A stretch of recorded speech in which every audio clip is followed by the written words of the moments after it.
Hello and welcome to the AMReX MultiFab tutorial. My name is Eric and I'm a developer with the AMReX team. Today I want to show you a few things about the AMReX MultiFab data structure. The things that I want you to learn from today's tutorial are how to create a multifab, how to fill it full of data, and then how to plot it. Along the way today we're going to be doing some coding, and if everything goes right, we're going to end with a visualization that looks something like this. I'll be following this tutorial that you see above me that's available at the AMReX guided tutorial website. Feel free to pause the video as necessary as you follow along. For coding, I'm going to be beginning from the Hello World example. So as you see here, I have my Hello World example, so let's just test it to make sure it still compiles.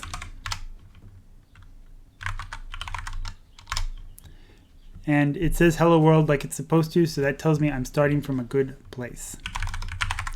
So now I'm going to open main.cpp and start to edit the file. Before I go any further, let me first say a few words about what a multifab is. A multifab is a C++ class in AMReX for operating on and storing multi-dimensional data. You can think of this like a fancy 2D or 3D multi-dimensional array or vector, similar to what you would see in other software, such as MATLAB or other languages such as Python. What makes the AMReX multifab special is that AMReX can automatically parallelize operations on the data in the multifab. And it also allows for easy syntax for working on this data in parallel. So let's see how to do that. The first thing I need to do to start using the multifab data structure is to include the proper header. So that one is called AMReX_multifab.h. So let's add that here. And as I said, the first thing I'm going to do is show you how to define a multifab. So let's scroll down so that we stay with our tutorial.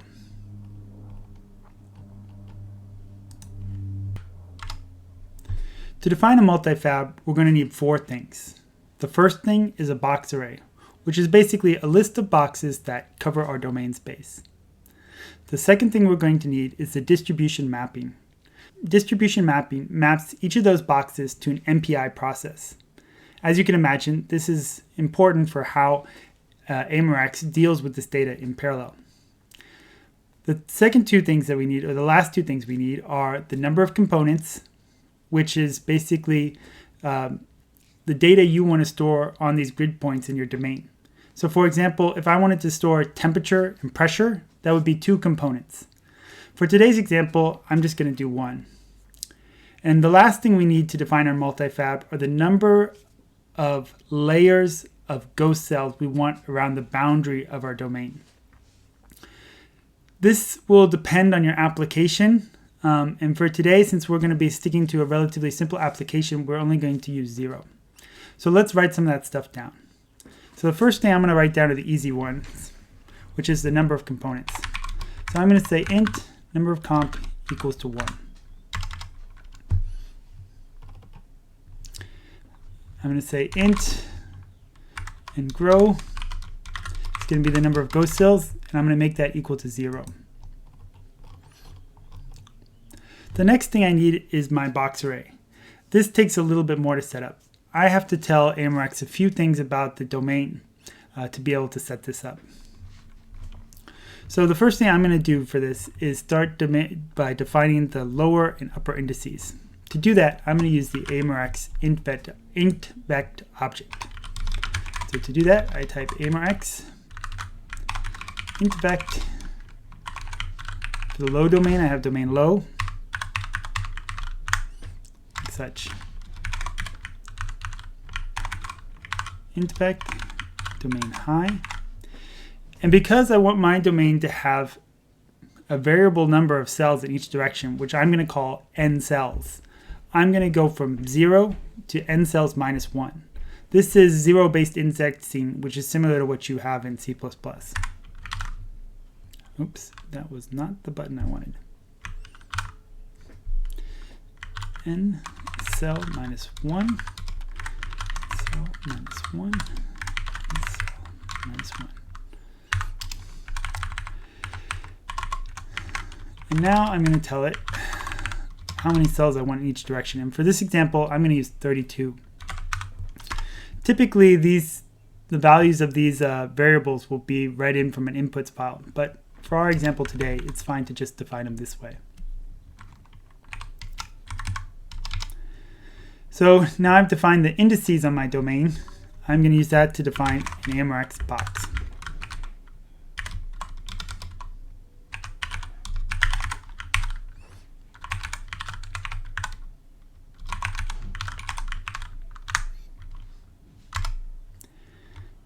And then I'm going to start, in the next step, I'm going to define a box array with only this box. Later, we're going to use AMReX to split up this box array into more pieces, but for now, this is a good way to start.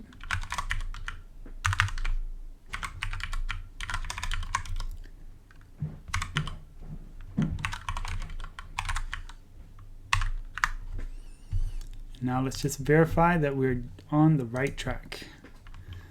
Looking good. So what we've done now is we've taken our domain and we said that in each direction, X, Y, and Z, we want to start from 0 and go to n cells minus 1. So in this case, we're going to have 32 in each direction. But because I want to prepare for splitting up my data into multiple MPI processes, I'm going to use the max grid size property to tell AMReX how I want to split this domain up. So I can do that by saying ba.maxSize max grid size. And I'm going to set my max grid size to be equal to 16. So what that's going to do is it's going to limit to a maximum number of 16 cells in each direction. Effectively taking our 32 by 32 by 32 cube and splitting it up into smaller 16 by 16 by 16 cubes, or 8 16 by 16 by 16 cubes.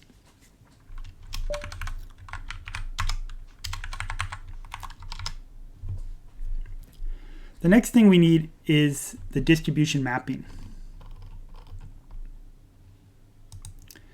The distribution mapping maps the boxes in the box array to MPI processes. For our example today, we only need the default mapping, so that's what we're going to use here.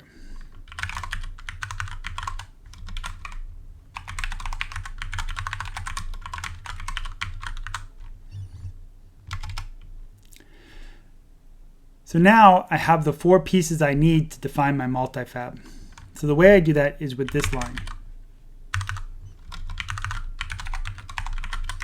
I'm going to call my MultiFab MF. The first thing I need is my box array. My distribution map is next. The number of components, and then the number of ghost cells. And maybe it just looks a little better like that.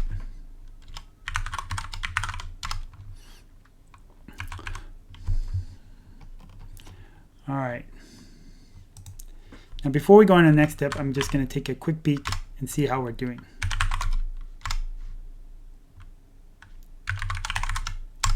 Still compiles, still runs. Good sign. So let's go back to our main.cpp file.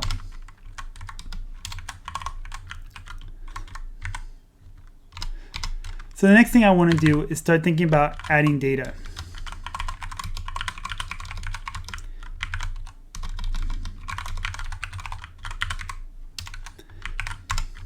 But if you want to add useful data, you need to have some physical properties for your domain. So the first step in this process is defining some physical properties of the geometry of our problem. So the first thing I need are the physical dimensions of the domain. The way I do that is by providing a real box that I'm going to call real box. And it's going to go from 0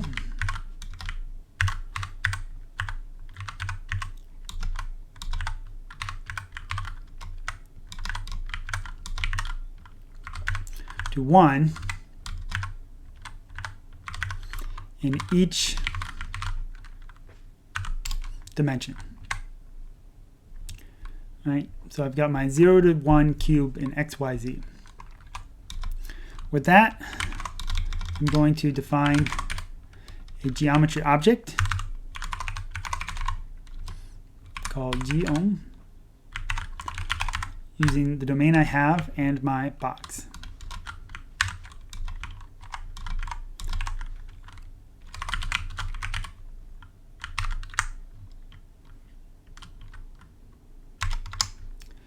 Now the next step is really useful for when I start to put data into my MultiFab. I'm going to use a built-in AMReX function that's going to tell me the dimensions of each cell inside my problem.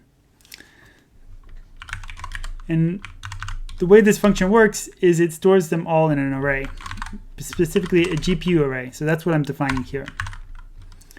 So I have my GPU array of the AMReX real type. That's 3 dimensions for x, y, and z. And I'm going to call it dx. And that's going to be equal to geom, like we defined before, cell size array. So like I said before, this is going to be essentially a vector that in the first element has the length of the cell in the x direction, second element will have the length of the cell in the y direction, and in the third element will have the length of the cell in the z direction. All right. So before we get to our loops, let's just do another quick check. All right, let's look at this one. Set but unused, that's okay. Let's run it. I still get my hello world, means we're doing all right. All right. So the next thing I need to show you is sort of the nested loop structure that we use to access the data inside the MultiFab. So the outside for loop looks like this.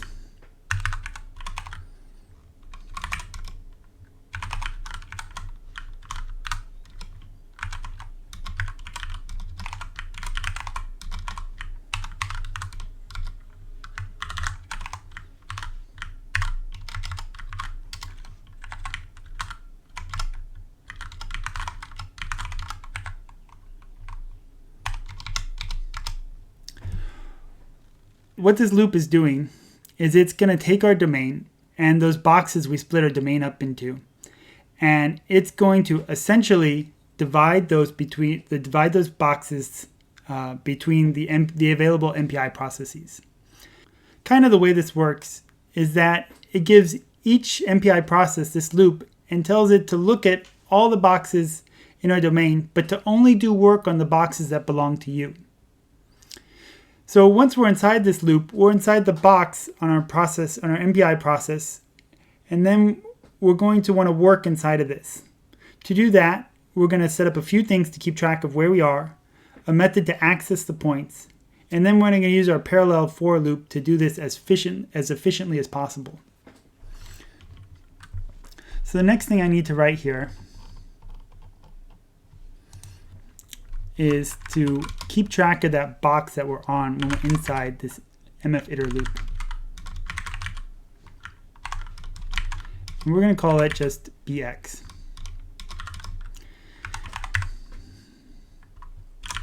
And this .valid mfi.valid box. So it's of that mfi, of that mf_iter object, the valid box part of that.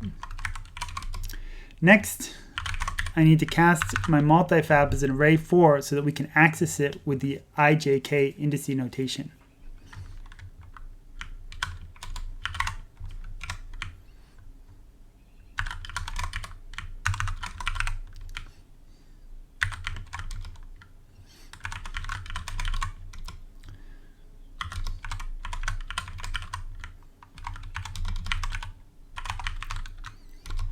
So let me just point out here what I've got. I've got the box for the part of the domain that the mf_iter loop is looping over. And I've defined an array 4 structure on that box called mf_array. MFArray is going to allow me to access parts of that overall multifab with IJK indexing. Furthermore, I'm defining this by reference because I want the changes we make inside this loop to be propagated back to the original multifab data structure. So, as before, let's just take a quick look and see how we're doing again. All right. Looking good. We're ready for our parallel for loop. Our parallel for loop is going to look like this.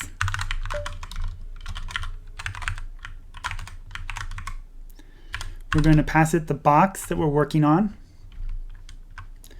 We're going to use this special syntax. The AMReX GPU device is just going to tell it that if we have a GPU backend, do this operation in parallel on the GPU. And then the next thing I give it are the indices I want to iterate over.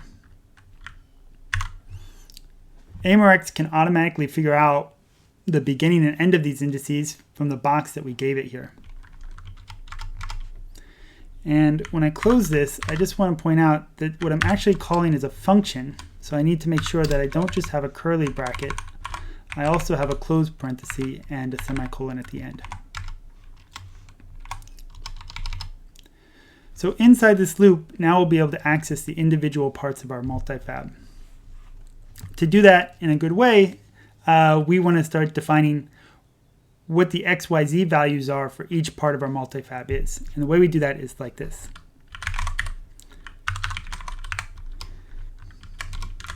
So I'm going to say X is equal to our indice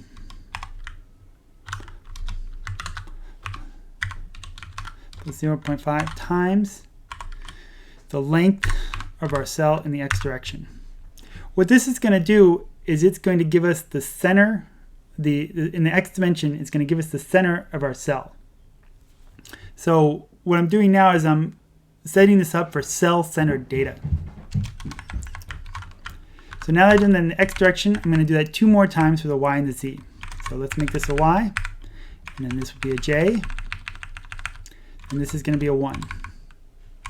Likewise for Z, and we have K and 2.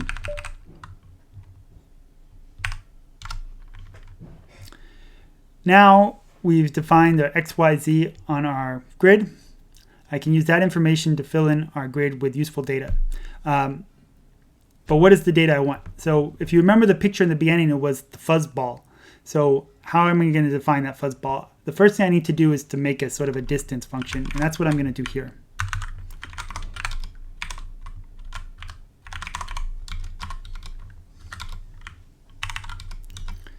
So this is going to be in the center of my domain. So I'm going to need a bunch of these minus 0.5s. So X times plus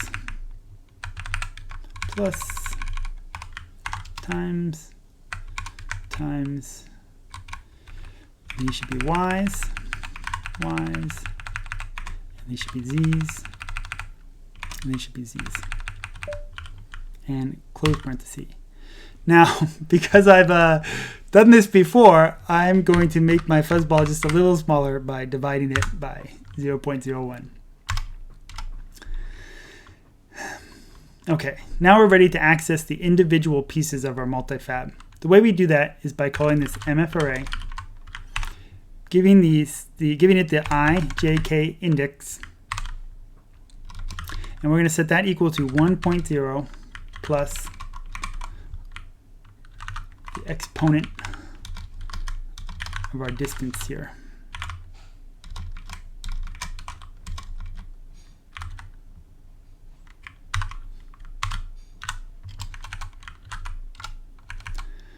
All right, how do we look now? Okay, so let's give this a shot and see how we're doing. Well, that's always a good sign. Still compiling, still running, still seeing hello world. Great. So now, what have we done so far? We defined our MultiFab. We've used the nested loop structure to fill it full of data. Now in the last step, we want to plot that data out so we can visualize it. So the first thing I need to do is scroll down in the tutorial. But the next thing I need to do is to make sure I add the header that it's going to allow me to plot. That's the plot file util.h.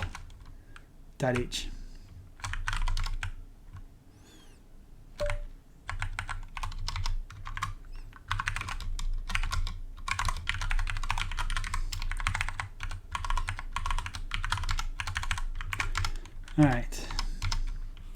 In this example, we're staying relatively simple, so we're going to do this in just one line.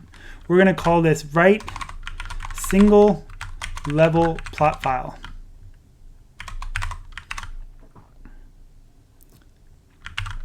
First thing I need to do is give it the plot file name. So I'm going to call it plot001. You could pick any name you want, but this name actually works better for the visualization software that we're going to use. I'm going to tell it I want to plot from my MultiFab called MF. I have to tell it the name of the component that I'm plotting. I have to give it the geometry. I'm going to tell it the time, and I'm just leaving the time as 0 here. And I'm going to tell it level 0, since we only have one level in our MultiFab here. So now we're ready to give this a shot. So let's make, fingers crossed. All right. We got our hello world, but did we also get a plot file? Here we can see it says PLT001, so that means a plot file came out. Let's just check and see if it's the right thing. All right, let's get rid of these. Open this up. Let me find my hello world folder, my plot one. I'm going to click on the OK button here. Pick the grid reader. Say comp0, that's the name we called it in our write single level plot file function. So that's the one I want to plot. I'm going to tell it to do volume of comp0, and I've got my fluff ball. So thank you very much for working through this tutorial with me, and I look forward to seeing you in more future tutorials. Thanks.